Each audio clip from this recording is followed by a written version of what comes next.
चलिए जी, last lecture रहने वाला है आपका इस चैप्टर पे। ये चैप्टर हम लोग कंप्लीट करेंगे अगर हो जाता है अभी तो, अन्यथा एक और लेक्चर लग सकता है। अब बिल्कुल एंड के टॉपिक्स बचे हैं आसान आसान, जिसको हम लोग डिस्कस करेंगे। एक बार फटाफट से आप सब बताएंगे। क्लासिफिकेशन ऑफ रिलेवेंट फैक्ट्स की जब हम बात करते हैं तो सबसे पहले रिलेवेंट फैक्ट कौन से माने जाते हैं? Closely connected facts. उसके बाद admission, confession, then statements by person who cannot be called as witness, then statements special circumstances के तहत दी गई, then judgment of court, then how much of a statement is to be proven या relevant कह लो। Done. उसी में उसी कड़ी में एक और जो चीज जुड़ेगी, अगली कड़ी, ओपिनियन ऑफ थर्ड पर्सन। बहुत बेसिक सेल्फ स्टडी वाला टॉपिक है। थर्ड पर्सन की बात की कोई रिलेवेंसी होती है? भाई ऐसी सिचुएशन है, दो लोग हैं, तीसरा क्या कहेगा, इस चीज का फर्क पड़ता है? बोलो भाई। थर्ड पर्सन की स्टेटमेंट की जब दो लोग बात कर रहे होते हैं रिलेवेंसी नहीं होती, बट इसकी बात रिलेवेंट हो जाती है if he is related to either of the parties or either of the circumstances.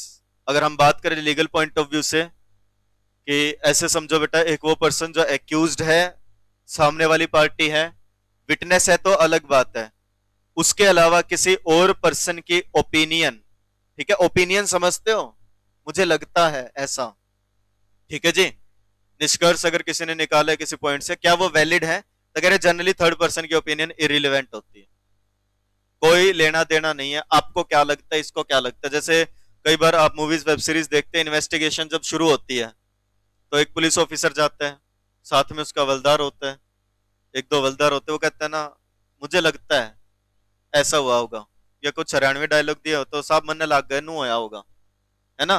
तो सामने वाला कहता है तेरे लगने ना लगने से कुछ ना होता है ना। किसमें? आराम से बता दें, हैं?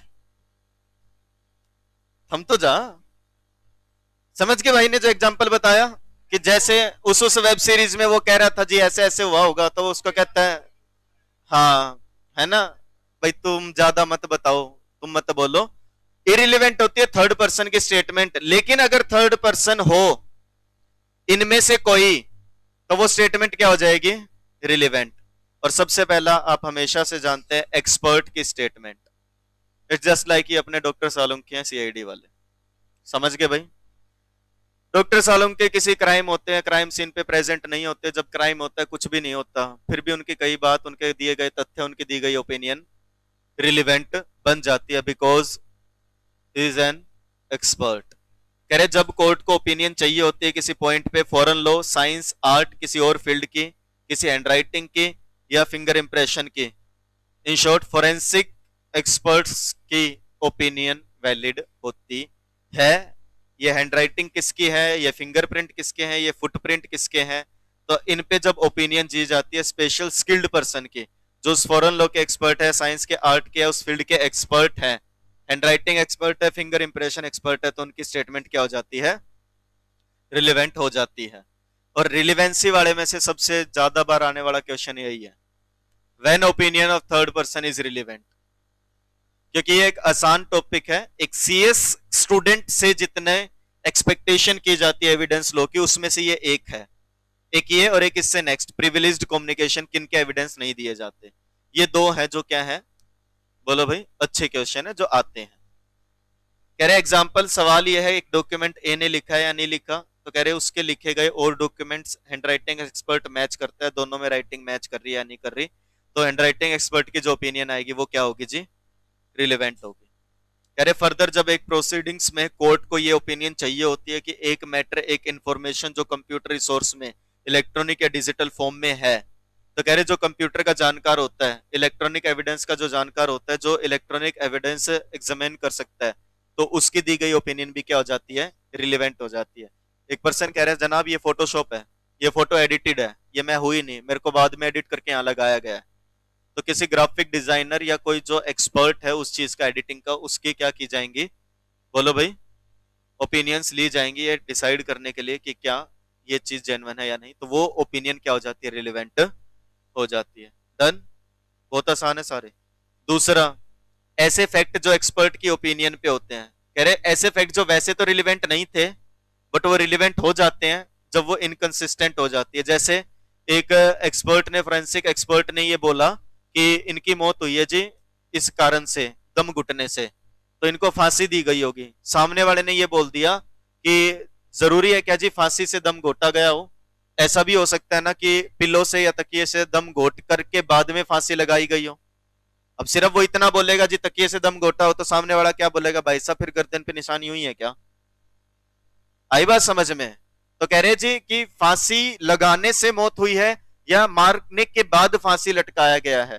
तो कह रहे अगर एक्सपर्ट की स्टेटमेंट से कोई इनकंसिस्टेंट स्टेटमेंट आ जाए तो वो भी क्या बन जाती है, रिलीवेंट हो जाती है। बोलो भाई, यहाँ पे एक अलग इलस्ट्रेशन दी है। सवाल ये है, क्या रुकावट जो हुई is caused by certain sea wall, भाई एक पोर्ट पे, एक समंदर किनारे पे कह लो, सी वॉल के कारण रुकावट पैदा हुई थी क्या।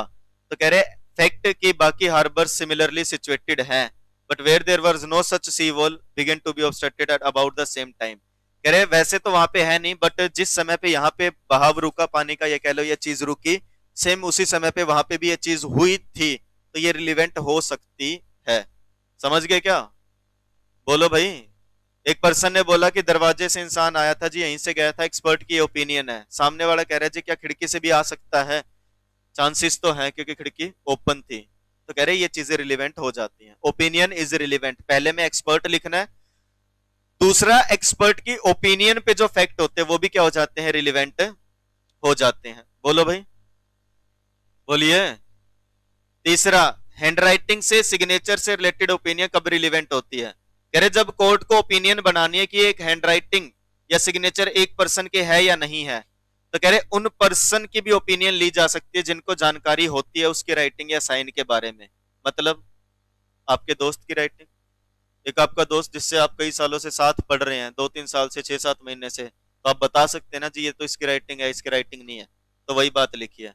कह रहे उस पर्सन जिसको नॉलेज है, रीजन बिंग कि वो साथ रहता है काफी समय से, उसको उसकी हैंडराइटिंग की नॉलेज हो सकती है, तो ये फैक्ट भी क्या हो जाएंगे, रिलेवेंट हो जाते हैं। कह रहे एक पर्सन जिसको जानकारी है दूसरे पर्सन की हैंडराइटिंग की, क्यों, क्योंकि उसने देखा उसको लिखते हुए, या उसको चिट्ठी पत्र मिला करते, लेटर मिला करते, या सामने वाला जवाब दिया करता, या उसकी अथॉरिटी एड्रेस में वो पर्सन साइन किया करता ऑर्डिनरी कोर्स ऑफ बिजनेस में, या वो लिखता था या वो लिखवाता था या हैबिचुअली उसी को जमा करवा के आता था, ये सब क्या हो जाते हैं, बोलो भाई, रिलेवेंट हो जाते हैं। समझ गए, समझे क्या, बहुत आसान है ये सारे पॉइंट। कोई पर्सन ओपिनियन दे रहा है जी ये रीति रिवाज एग्जिस्ट करते हैं या नहीं करते हैं, ये भी रिलेवेंट हो जाते हैं। जब कोर्ट को ओपिनियन चाहिए होती है कि कोई रीति रिवाज, कस्टम, ओपिनियन एग्जिस्ट करती है या नहीं करती, तो कह रहे जिन लोगों को उनकी जानकारी होती है उन कस्टम्स की, अगर वो बताते हैं तो क्या माना जाता है, रिलेवेंट माना जाता है। जैसे जब घरों में शादियां होती हैं तो कोई रस्म जब पूरी करनी होती है तो बोलते हैं ना कि हमने देखा है, ठीक है, तुम्हारी दादी भी ऐसे किया करती थी या बुआ भी ऐसा करते थे, ठीक है, वो लोग भी इस चीज को फॉलो करते थे। ये तो मैं वैसे ही जनरल एग्जांपल दे रहा हूं। तो कोर्ट भी ऐसे लोगों की ओपिनियन ले सकता है जिनको उन रीति रिवाजों के बारे में जानकारी हो। कह रहे जनरल कस्टम राइट का मतलब होता है वो रीति रिवाज जो generally class of persons follow करते हैं, जिनको इन बारे में पता होता है। समझे क्या, बोलो भाई। इसके बाद कह रहे opinion as to usages tenets when relevant, मतलब जब कोर्ट को ओपिनियन चाहिए होती है कि किसी काम को करने का कोई तरीका है क्या, usage and tenets of any body of man और फैमिली, भाई किसी परिवार के रीति रिवाज, किसी के पारिवारिक संबंध या किसी के पारिवारिक कोई ऐसी चीज जिसके बारे में भाई ये बिलोंग करता है या नहीं करता। जैसे जनरली एक वैसे एग्जांपल दे रहा हूं, इससे थोड़ा सा हटके, आपने देखा कई बार कुछ घरों में, अब तो खैर ये चीज कम होगी, गांवों में अब भी होगा, बर्तन जो होते हैं उनपे ना नाम को रिदवा लेते हैं, एनग्रेव करवा लेते हैं, भाई ये बर्तन किस घर से बिलोंग करते हैं।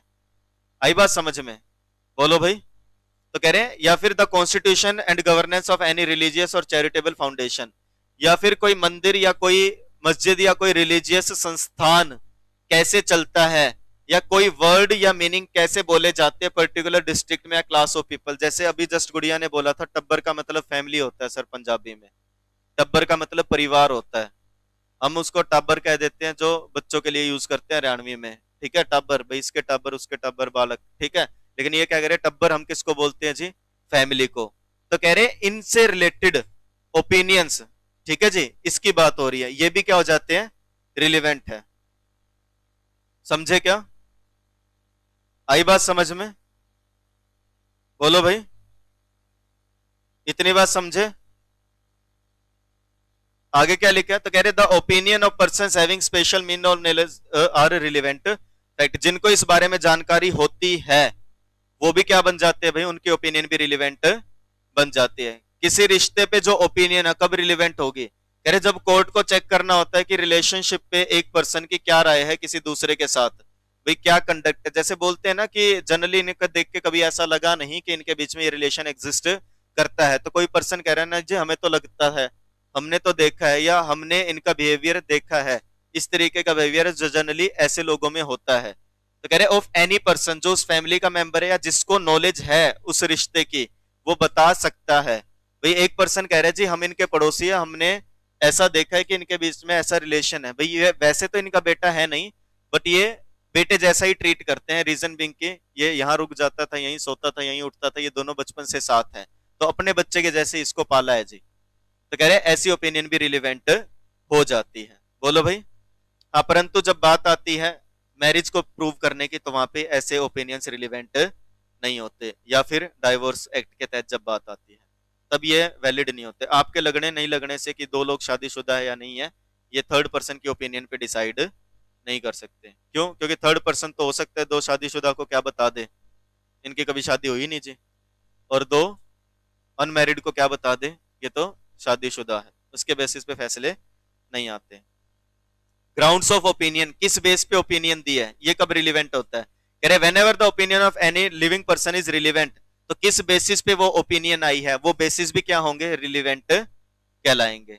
डन, रिलीवेंट फैक्ट वाला टॉपिक पूरा है। कौन से रिलीवेंट फैक्ट होते हैं, अगला टॉपिक जो है वो इसके अपोजिट में है, भाई किसको कम्युनिकेशन को एविडेंस नहीं माना जाता। टेबल में दे रखा है ये पॉइंट, बोलो भाई, बोलिए।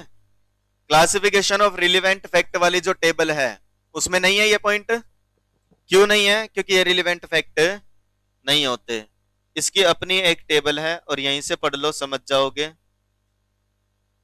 कौन से ऐसे फैक्ट हैं जिनके एविडेंस नहीं दे सकते, कुछ ऐसे फैक्ट होते हैं जिनके एविडेंस नहीं दिए जा सकते, कहने को रिलीवेंट है, लॉजिकल रिलीवेंसी कह लो, बट लीगल रिलीवेंसी नहीं होती। कह रहे सेक्शन 127 से सेक्शन 134 बताते हैं। अपने आप में एक क्वेश्चन है, ये भी नियत करके पढ़ लेना। आई बात समझ में, बोलो भाई। टेबल से ही बता रहा हूं, फिर फटाफट से पढ़ लेना। एविडेंस ऑफ जज or a magistrate in regard to certain matter, इनसे आप एविडेंस नहीं मांग सकते।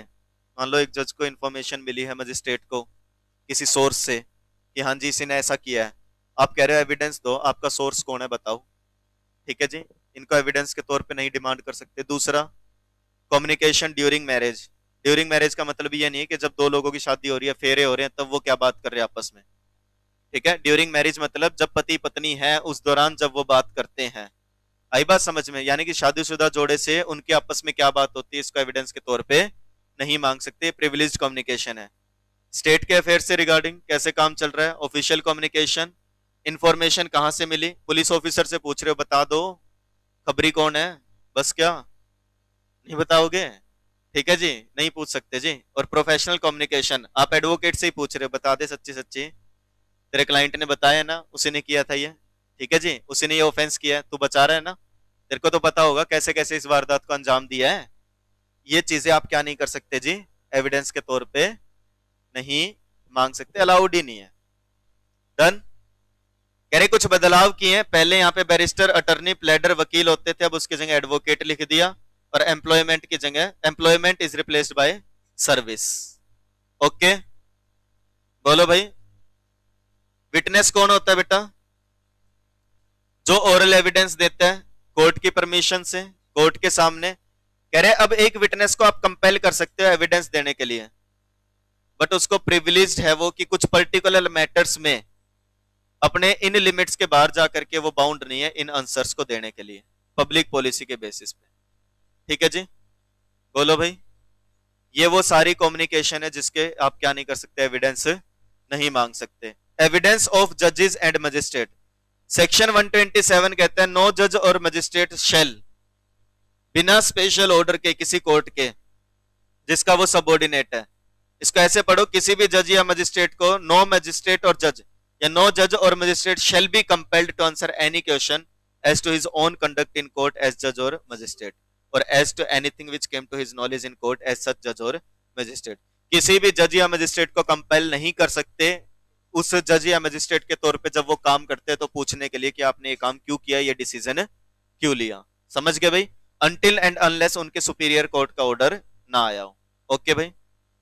अब वैसे उनकी एग्जामिनेशन हो सकती है जब वो while he is वो सो एक्टिंग, मतलब जज के अलावा अगर किसी और चीज की इंफॉर्मेशन या पर्सन है भाई, जब वो जज की पोजीशन में नहीं है उसके अलावा पूछा जा सकता है। डन, बोलो भाई। कम्युनिकेशंस ड्यूरिंग मैरिज, एक पति पत्नी जब अपने रिश्ते में है, ठीक है जी, यानी कि सीधी सी बात ऐसे समझो, दो पर्सन जब मैरिज कर चुके हैं उस दौरान मैरिज के बाद उनकी जो कम्युनिकेशन वो प्रिविलेज्ड है, आप डिस्क्लोज नहीं करवा सकते। सेक्शन 128 कहता है कम्युनिकेशन जो हस्बैंड और वाइफ में होती है ड्यूरिंग मैरिज वो प्रिविलेज्ड है और उसका डिस्क्लोजर एनफोर्स नहीं कर सकते। ये प्रोविजन बेस्ड है प्रिंसिपल ऑफ डोमेस्टिक पीस। ठीक है, घर की सुख शांति ज्यादा जरूरी है, ठीक है, वो नहीं भंग होनी चाहिए। ठीक है, शादीशुदा जोड़े के बीच में जो ट्रस्ट है वो नहीं टूटना चाहिए। तो सीधी सी बात है, आज एक पति जाकर के गवाही दे आया, ठीक है जी, भाई मेरी पत्नी ने मुझे बताया या मुझे पता है, समझ गए, कोर्ट में तो चल गया, ठीक है जी, हाँ, गवाह तो घर, सही कह रही है गुड्डी, ठीक है भाई, आना तो घर ही है। तो कह रहे किसी के घर की सुख शांति नहीं डिस्टर्ब कर सकते भाई, ठीक है, शादीशुदा जोड़े के बीच में जो ट्रस्ट है उसे नहीं तोड़ना। और ये सेक्शन 2 पार्ट में, पहला privilege of the witness while the second of the section deals with the privilege of husband और वाइफ ऑफ द विटनेस। यानी कि ना तो विटनेस को कंपेल कर सकते ना उसकी वाइफ या हस्बैंड को कंपेल कर सकते। ठीक है क्या भाई? आप कह रहे हो जी अब मैं गवाह के लिए बुलाना चाहूंगा इनकी पत्नी को, और उनसे पूछ रहे हैं आपको नहीं बताया जी कभी, ठीक है जी, ठीक है, आपसे थोड़ी छुपाया होगा, देख लो आपके पति गुनहगार हैं जिनके साथ आप जीवन गुजार रहे हैं, उनको कंपेल नहीं कर सकते कि वो क्या कर सके। बोलो भाई, आप उनसे दैट इज जो पति पत्नी के बीच की वार्तालाप है उसको क्या नहीं कर सकते, एविडेंस के तौर के लिए नहीं बोल सकते। बेसिक है ये सारे। अच्छा, केस स्टडी बनती है इस पे एक तो, और एक इस पे, ये वाला इस पे ज्यादा बनी है प्रोफेशनल वाले पे। तीसरा, एक स्टेट कैसे काम करती है इस चीज के एविडेंस नहीं मांग सकते। कह रहे सेक्शन 129 भारतीय साक्ष्य अधिनियम अप्लाई होता है ऐसे एविडेंस जो अनपब्लिश्ड ऑफिशियल रिकॉर्ड से आते स्टेट के अफेयर से। No one shall be permitted, किसी को इजाजत नहीं है कोई भी ऐसा एविडेंस दे दे जो अनपब्लिश्ड ऑफिशियल रिकॉर्ड से आए स्टेट के किसी अफेयर से। हाँ, परमिशन है अगर हेड ऑफ द डिपार्टमेंट की तो दे सकते हैं, अदरवाइज वो मना कर सकते हैं। समझ गए भाई? मुश्किल है क्या? सारे बेसिक बेसिक पॉइंट है भाई, दो बार भी पढ़ लोगे अपने आप याद हो जाएंगे। प्रोफेशनल कम्युनिकेशन, सेक्शन 132 कहता है भारतीय साक्ष्य अधिनियम का प्रोफेशनल कम्युनिकेशन जो एडवोकेट और उसके क्लाइंट के बीच में है, ये प्रोटेक्टेड है, इनका डिस्क्लोजर नहीं कर सकते। कह रहे एक क्लाइंट को कंपेल नहीं कर सकते और ना ही एक एडवोकेट अलाउड है बिना क्लाइंट की परमिशन के कोई भी ओरल या डॉक्यूमेंट्री कम्युनिकेशन जो उनके बीच में हुई थी उसको क्या कर दे, डिस्क्लोज कर दे। एक क्लाइंट ने अपने एडवोकेट को बताया सब कुछ, ठीक है, रिटर्न में ऐसे ऐसे ये चीजें थी जी, अगले दिन एडवोकेट ने जाके कोर्ट में दे दिया एविडेंस, लो जी इसने सब कुछ मेरे सामने बता दिया, नहीं कंसिडर किया जाएगा। ये क्यों बनाया गया? ये इसलिए बनाया भाई, अदरवाइज जो एडवोकेसी का प्रोफेशन है वो चल ही नहीं पाता। ठीक है क्या? कह रहे this rule is founded on the impossibility of conducting legal business, क्योंकि कोई भी पर्सन प्रोफेशनल असिस्टेंस नहीं दे सकता जब तक वो फुल और अनरिजर्व कम्युनिकेशन ना हो जाए उन दोनों में। समझ गए भाई? जब तक बताएगा ही नहीं कि कहां कहां पे गलती है, कहां कहां पे क्या चीजें रही हैं, तब तक सामने वाला केस फाइट नहीं कर सकता। तो कह रहे इन सेक्शंस के तहत ना तो एडवोकेट, ना उसका इंटरप्रेटर, ना उसका क्लर्क, ना उसका एम्प्लॉय, सिर्फ एडवोकेट नहीं भाई, उसके ऑफिस में काम करने वाले भी, वो भी डिस्क्लोज नहीं कर सकते कोई कम्युनिकेशन अगर उनको प्रोफेशनल एम्प्लॉयमेंट के दौरान मिली है। यानी कि एक एम्प्लॉय अपने एडवोकेट के क्लाइंट की इंफॉर्मेशन भी क्या नहीं कर सकता, डिस्क्लोज नहीं कर सकता, अगर उसे वो इंफॉर्मेशन उस एम्प्लॉयमेंट के दौरान या उस प्रोफेशन के दौरान मिली है तो।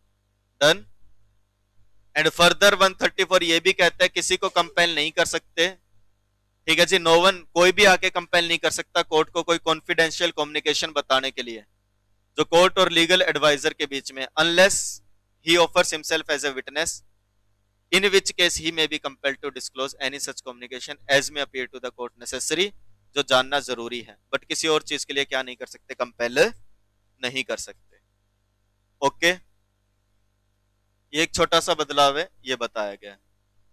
इसके बाद ये सब हमने पढ़ लिया था। ओके,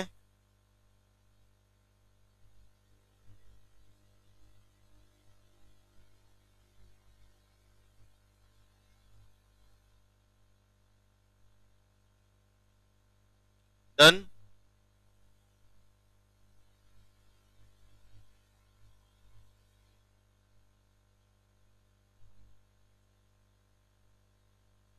अगले लेक्चर में पूरा करवाऊंगा, अभी इतना ही पढ़ेंगे, ठीक है, अदरवाइज आगे वाला टॉपिक थोड़ा सा एक्सेस हो जाएगा।